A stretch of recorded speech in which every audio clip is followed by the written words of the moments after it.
This is a story all about how epistasis is when one gene relies on another gene to be expressed. This means that several different genotypes can lead to be the same type of phenotype.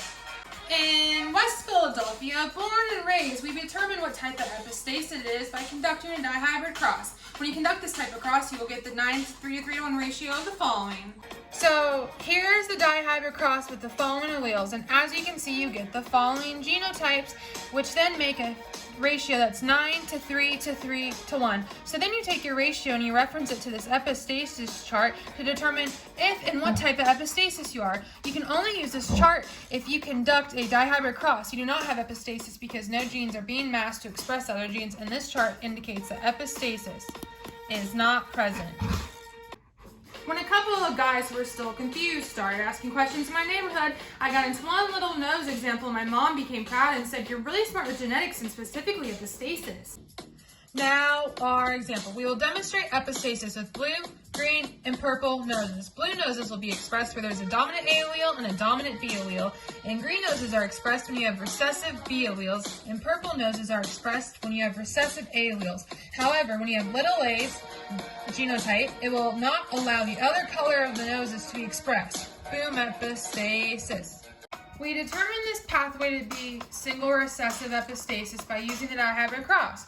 We get the ratio of 9:3:4 because only 3 phenotypes will be expressed by the following cross. We then cross-reference this ratio with the epistasis chart and see that we have single recessive epistasis.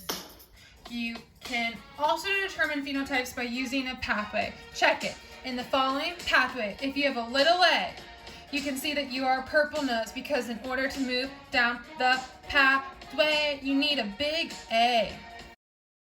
If you have a big A but not a big B, you can see that you're a green nose because in order to move on, you need a big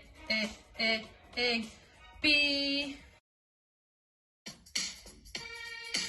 If you have a big A, you can move down the pathway to the big B. And if you also have a big B, this means your nose is blue. I pulled up to a house and tried a new cross. This new cross, you get the following.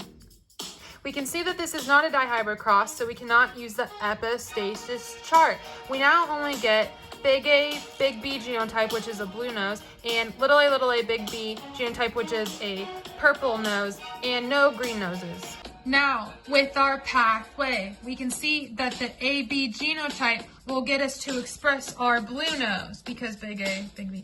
And our little a, big B genotype will only let us express our purple nose, because little a stops us before we can do the big A.